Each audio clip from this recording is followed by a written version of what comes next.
Memphis Showboats have won 5 games in a row. A crucial piece of that has been wide receiver and special teams Derrick Dillon. Derrick Dillon, what's up? How's it going? It's going good. How are you? Doing well. Love this Memphis Showboats crew neck situation you've got here. Is this your favorite? This is my favorite. That's why I wore it. Okay. Favorite piece of gear. Yeah. Coming go off on the website and get it. Go on. You heard him. Go on the website, get your Showboats gear. Get out. There's only 2 home games left in the season. How wild is that? That's crazy. The season is flying by. I can't believe it's 2 games left. We were talking during the break leading into this, and obviously a bit of a rough start for the Showboats this season, but now you guys have rattled off 5 wins in a row. What's been the biggest key to this turnaround? I mean, just like Coach has always said, we like one play away from like getting everything started. So like we really harped on being detailed. So we really knuckled down and just got with all the details and fixed that, and it's starting to show on the field.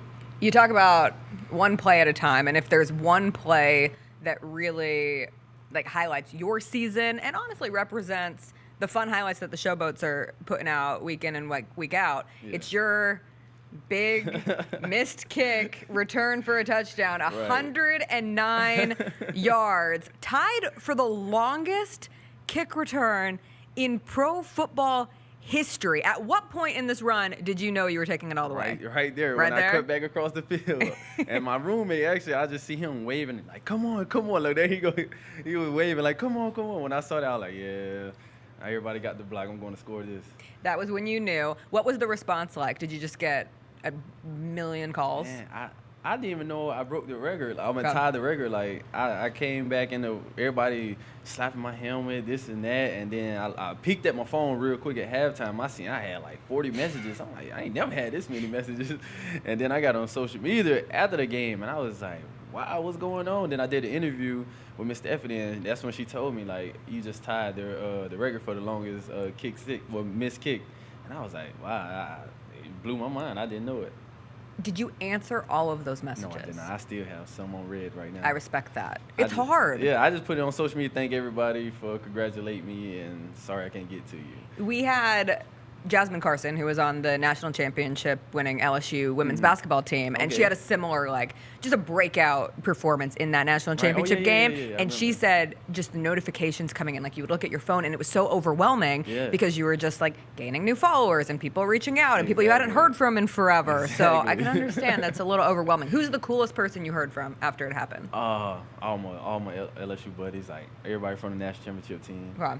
You guys are still pretty tight. Yeah. We had a close group. Like the whole national championship team, like we was all close. It was just like that. Like defensive guys hanging with offensive guys, like receivers hanging with linemen. Like everybody just hung out with everybody.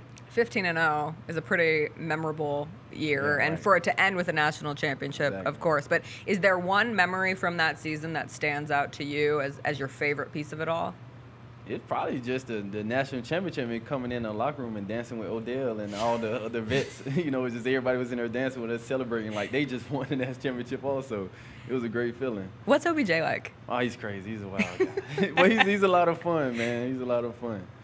When you look at the guys like Odell Beckham Jr., I know you have mentioned that like Jarvis Landry has always come back and helped out, and you played with just a killer group of receivers. From Justin Jefferson, Jamar Chase, DJ Shark, Russell Gage. Russell Gage, that's my guy, right? That's your guy? Yeah, Russell Gage. He called me like as soon as I got off the field. That's one of my answers because like he just know like how big of a player it was, and he just congratulated, yelling. I can barely hear what he was saying. He was just yelling so loud. But yeah, that's my guy. That's who I work out with on the off season.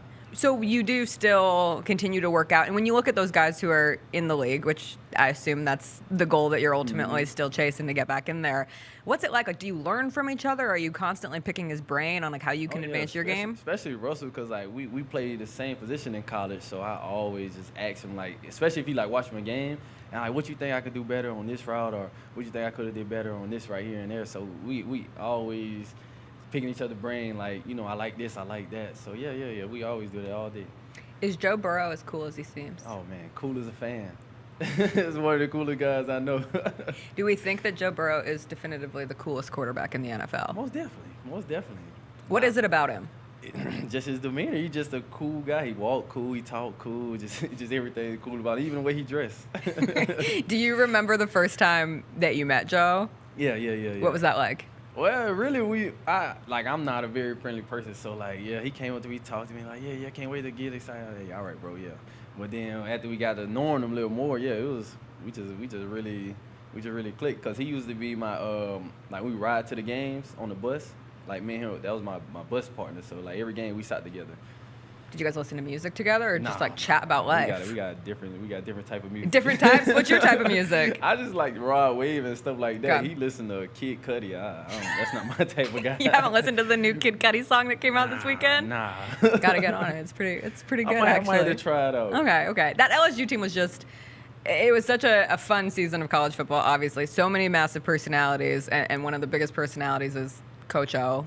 One of those iconic college football characters. And he's a real person. He's a coach and led you guys to a national championship. What is the most like quintessential Coach O story that you can share? Like where someone hears it and they say, that Coach O. Oh, well, really for me, I would say it was against Auburn. I had a big catch to get us back in the game.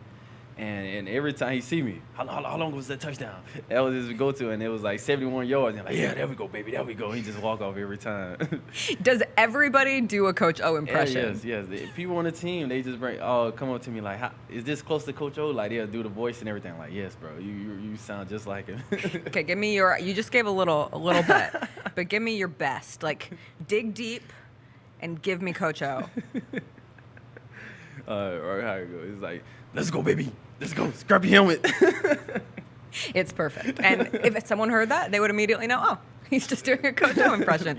That's the way that it goes. No, I think it's awesome. And obviously, your career after LSU, you had an opportunity with the New York Giants. What was that like after not being drafted, getting signed as an undrafted free agent, and experiencing that first taste of really trying to make it in the NFL? It was pretty cool. I loved everything about the Giants. They gave me a real opportunity and everything.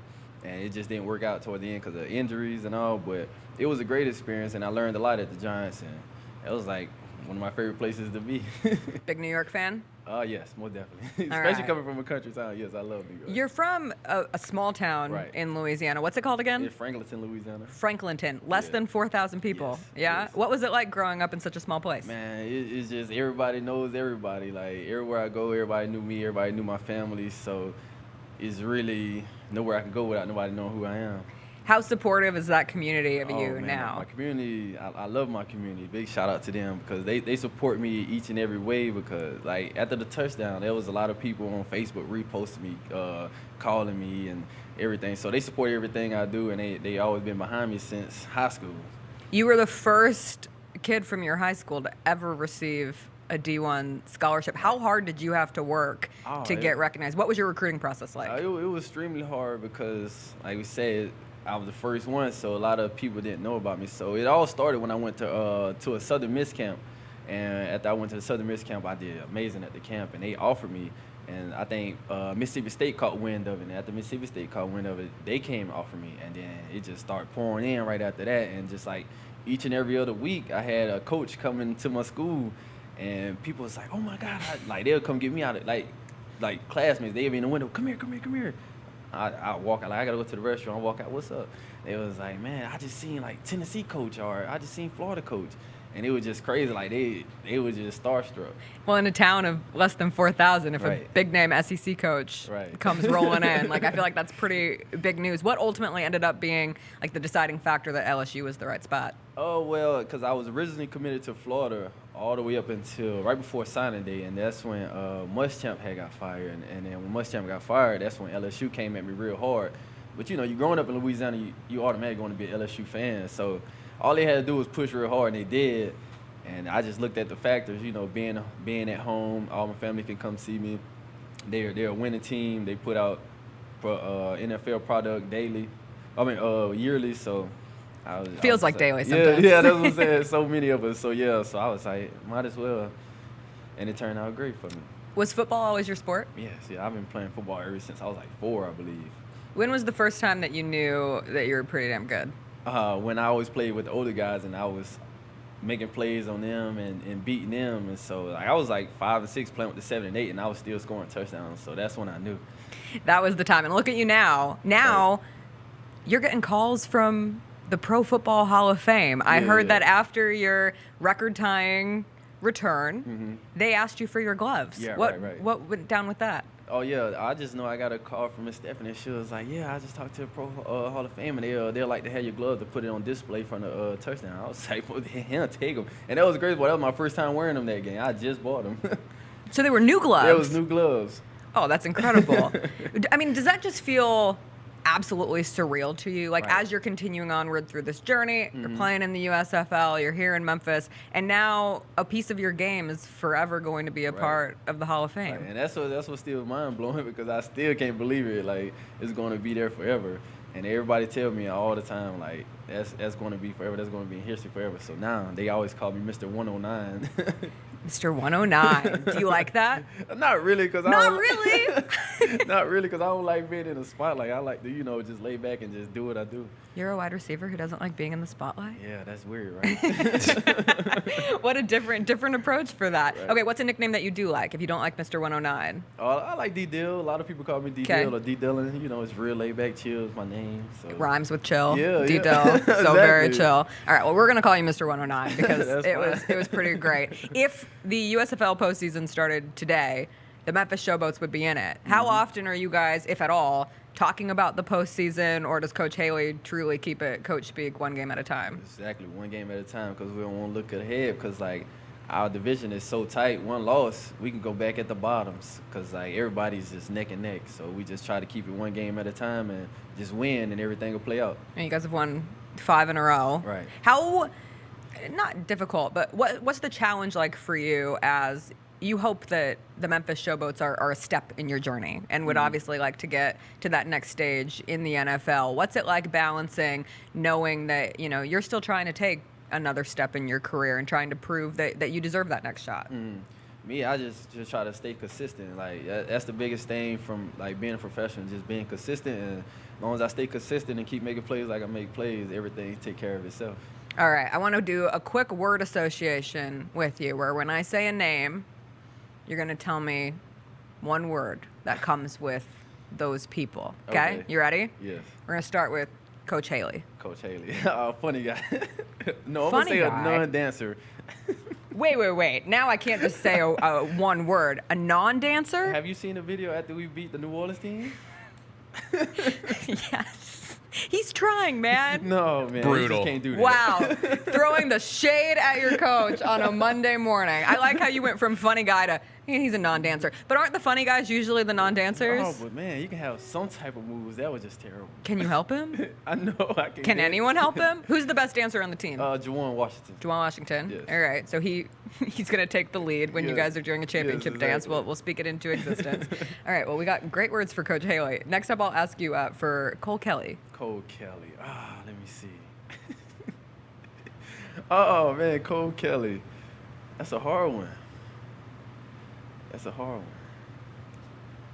I'm going to say a giant because he's tall, he's big. Okay, that's literal. I like it. Next, we're going to do Joe Burrow, but you can't say cool. Oh, that's... Nope. Joe Burrow. I'm going to say he's different. He's different. All right, Jamar Chase. Jamar Chase. I don't want to say nothing bad about him because that's my guy. Because we always talk crap about each other. It's hard to say something good about him. Okay. Let me see. Arrogant. Arrogant. Yeah, I'm going to say that. Now we're going to the wide receiver territory that you know and love. All right, if Jamar Chase is arrogant, what's Justin Jefferson? Even more arrogant. Incredible. DJ Chark. Oh, man. Now, he's a dancer. He is a dancer. Yes. Of all those guys, he's the best dancer? Yes. Okay. And Russell Gage, we'll end with him. Oh, Russell Gage. Man, I got so many words for him. But I would say he's a real comedian. He jokes all day. A true comedian. True comedian. Can he dance? No. Oh, see, there you go. We're back at the funny guys don't know how to dance. It's how it is. I'll end with you. If you had to describe yourself and your play personality in one word, what would it be? I say I'm chill. Chill. We're back to Dill the Chill. Yep. That's how we go.